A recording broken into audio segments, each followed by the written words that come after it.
Praise the lord. Good morning. అందరూ బాగున్నారా? ప్రస్తుతం మనం జీవిస్తున్నటువంటి ప్రపంచం ఎలాంటిదంటే చాలా అడ్వాన్స్ టెక్నాలజీ కలిగి ఉన్నటువంటి ప్రపంచంలో మనం జీవిస్తూ ఉన్నాం. చాలా త్వరగా ఏ ఇన్ఫర్మేషన్ అయినా సరే మనం పొందుకోగలం. మరి ముఖ్యంగా ఏదైనా సరే ఇన్స్టెంట్గా మనకు దొరికేస్తూ ఉంది. అయితే జీవితంలో కొన్ని దొరకాలంటే కనుక ఇన్స్టెంట్గా వచ్చేవి. వాటి కోసం మనం ఎదురు చూడాలి. చాలా సహనంతో మనం కనిపెట్టుకుని ఉండాలి. అప్పుడు మాత్రమే వాటిని మనం పొందుకోగలము. అయితే ఈ ఇన్స్టెంట్ ప్రపంచానికి అలవాటు పడిపోయినటువంటి మానవునికి సహనం అనేది పోయింది. సహనం లేక చాలా మంది అడ్డదారులు తొక్కుతూ ఉన్నారు. చాలా మంది తమ జీవితాలను నాశనం చేసుకుంటూ ఉన్నారు. అయితే బైబిల్లో ఒక మంచి యవనస్తుడు మనకు కనిపిస్తూ ఉంటాడు. అతని జీవితంలో అనేకమైన కఠిన పరిస్థితులు ఎదురయ్యాయి. అయినా సరే అతను తన సహనాన్ని కోల్పోలేదు. దేవుని మీదే అతను చాలా విశ్వాసంతో నిలబడ్డాడు. చివరికి చాలా గొప్ప జీవితాన్ని పొందుకున్నాడు. అతనే యోసేపు. అయితే యోసేపు యొక్క జీవితం 3 స్థాయిలో మనకు కనిపిస్తూ ఉంటుంది. మొట్టమొదటి స్థాయి పిట్, అంటే గోతిలో మొదలవుతూ ఉంది. అతని అన్నలు అతని మీద పగపట్టి అతన్ని చంపేద్దామని అనుకున్నారు. ఒకరోజు ఒంటరిగా దొరికినప్పుడు అతన్ని పట్టుకుని గోతిలో పడవేసి వెళ్ళిపోయారు. అయితే తర్వాత మరలా వచ్చి ఇష్మాయేలీలకు అమ్మివేయడం మనకు కనిపిస్తూ ఉంటుంది. అయితే యోసేపు జీవితం గోతిలో పడవేయబడింది. మొట్టమొదటిగా చాలా మంచిగా పెరిగాడు.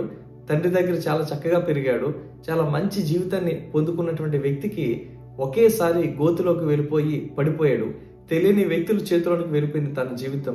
అయినా సరే తన సహనాన్ని కోల్పోలేదు. ఈ పిట్లో మొట్టమొదటి స్థితి కనిపిస్తూ ఉంటుంది.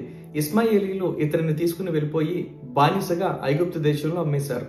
ఫరో దగ్గర పనిచేస్తున్నటువంటి పోతీఫర్ అనేటువంటి వ్యక్తి యోసేపును బానిసగా కొనుక్కున్నాడు. తన ఇంట్లో పనివాడిగా పెట్టుకున్నాడు. తన ఇంట్లో పనివారందరి మీద కూడా అధికారిగా పెట్టాడు. అయితే అలా పనిచేస్తున్నటువంటి సమయంలో పోతీఫరు భార్య ఇతని మీద కన్ను వేసింది. యోసేపును తనతో పాపం చేయమని చెప్పి ప్రేరేపించింది.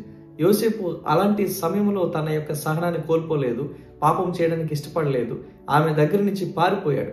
పారిపోయినప్పుడు తన వస్త్రం ఆమె చేతిలో ఉండిపోయింది. ఆమె ఆ వస్త్రాన్ని చూపించి యోసేపు మీద కంప్లైంట్ ఇచ్చింది అతని యొక్క భర్తకు.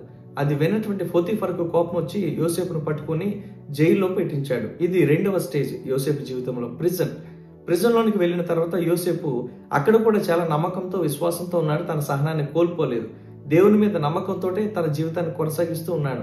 అలాగే రోజులు గడుస్తున్న కొద్దీ రాజు దగ్గర పనిచేసేటటువంటి ఇద్దరు పనివారిని ఆ చెరసాల్లో వేయడం జరిగింది. వారిద్దరూ ఒకరోజు చాలా బాధలో ఉంటే వెళ్ళి వారితో మాట్లాడాడు. వారికి కళలు వచ్చినాయి. ఆ కళలు చెప్పారు. ఆ కళల యొక్క భావాన్ని యోసేపు వారికి వివరించాడు. అతను చెప్పినట్లుగానే ఒక వ్యక్తిని ఉరి తీశారు. ఒక వ్యక్తికి తిరిగి మరలా జాబ్ని ఇచ్చారు.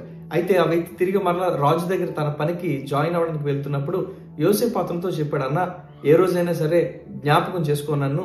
ఏదైనా అవసరమైతే కనుక రాజుగారితో నా కోసం చెప్పి, నేను అన్యాయంగా ఈ జైల్లో శిక్ష అనుభవిస్తున్నాను, నన్ను బయటికి తీసుకున్నా అని చెప్పి రిక్వెస్ట్ చేశాడు. అయితే అతను బయటికి వెళ్ళాడు. కానీ రోజులు గడిచాయి. అతను మర్చిపోయాడు. అయితే రాజుగారికి కల వచ్చింది. దాని భావాన్ని ఎవరు కూడా చెప్పలేకపోతూ ఉన్నారు. అలాంటి సమయంలో రాజు దగ్గర పనిచేస్తున్నటువంటి ఈ వ్యక్తికి యోసేపు గుర్తొచ్చాడు. యోసేపు కోసం చెప్పడం జరిగింది. వెంటనే యోసేపును పిలిచారు. యోసేపు ఆ కళ యొక్క భావాన్ని రాజుగారికి వివరించాడు. ఐగుప్తు దేశంలో 7 సంవత్సరాలు చాలా విస్తారంగా పంట పండుతుంది. తర్వాత 7 సంవత్సరాలు అతి విస్తారమైనటువంటి కరువు రాబోతూ ఉంది. అయితే ఈ ఎక్కువగా పడినటువంటి సమయంలో ఈ కరువు వచ్చే సమయానికి కావలసినంత ధాన్యాన్ని మనం సిద్ధం చేసుకుని దాచి ఉంచుకోవాలి అని చెప్తే, ఈ కళను భావాన్ని విన్నటువంటి ఫరో రాజు యోసేపును వెంటనే ప్రధానమంత్రిగా చేశాడు.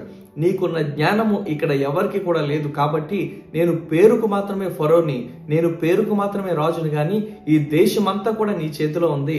నీవు సెలవివ్వకుండా ఈ యొక్క దేశంలో ఎవ్వరు కూడా తిరగడానికి వీలు లేదు. అంత అధికారాన్ని నీకు ఇస్తున్నాను. నీవే ఈ యొక్క పరిపాలన కొనసాగించని చెప్పి వెంటనే ఫరో గారు యోసేపును ప్రధానమంత్రిని చేశాడు. ఇది యోసేపు జీవితంలో 3వ స్టేజ్, అది ప్యాలెస్. చూడండి, యోసేపు ఎక్కడ మొదలైంది? అతని జీవితము పిట్టి దగ్గర మొదలైంది. ప్రిజన్లోనికి వెళ్ళాడు. ఇప్పుడు దేవుడు అతన్ని ప్యాలెస్ లోనికి తీసుకుని వచ్చాడు. ఐగుప్తు దేశానికి ప్రధానమంత్రిగా చేశాడు. అయితే ఈ అన్ని దశల్లో కూడా యోసేపు ఎక్కడ కూడా తన సహనాన్ని కోల్పోలేదు. ఒకవేళ తన సహనాన్ని కోల్పోయే దేవుడు తిట్టుకుని ఉంటే, తన విశ్వాసాన్ని విడిచిపెట్టేసి తను ఎక్కడైనా దారి తప్పి ఉంటే గనుక ఈ ప్యాలెస్ లోనికి వచ్చేవాడు కాదు.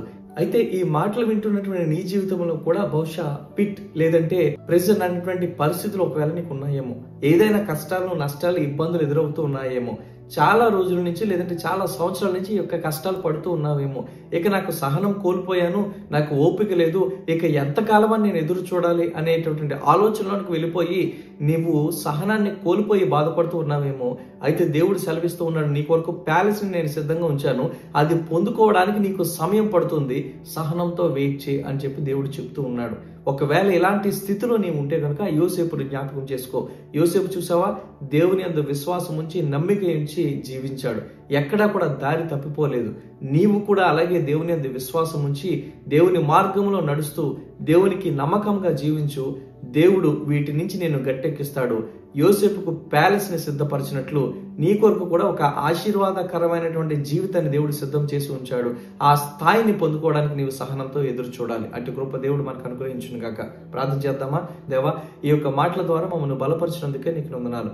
యోసేపు జీవితంలో నుంచి తండ్రి ఎలాంటి సహనాన్ని మేము కలిగి ఉండాలో, నీవు ఇచ్చేటటువంటి ఆశీర్వాదకరమైన స్థలాన్ని మేము పొందుకోవడానికి ఎలా ఎదురు చూడాలో మేము నేర్చుకున్నాం.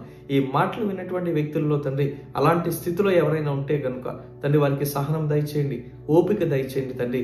దేవ, మీరు వారి కొరకు సిద్ధపరిచినటువంటి ఆ యొక్క ఆశీర్వాదకరమైనటువంటి స్థలాన్ని లేదంటే ఆ యొక్క సమయాన్ని పొందుకునేంత వరకు కూడా తండ్రి వారు సహనంతో ఎదురు చూడులాగున తండ్రి వారికి కావలసినటువంటి సహనాన్ని మీరు అందించమని తండ్రి. దేవ, ఎవరైనా రక్షణ లేని వారు ఉన్నట్లయితే తండ్రి వారి జీవితాలు మీరు మార్చగలిగినటువంటి దేవుడిని వారు విశ్వసించడానికి మీరు కృప చూపించమని ఈ ప్రార్థన యేసు నామములో సమర్పించి వేడుకున్నాం తండ్రి. ఆమేన్. స్తుతి మహిమ ఘనత నీకే,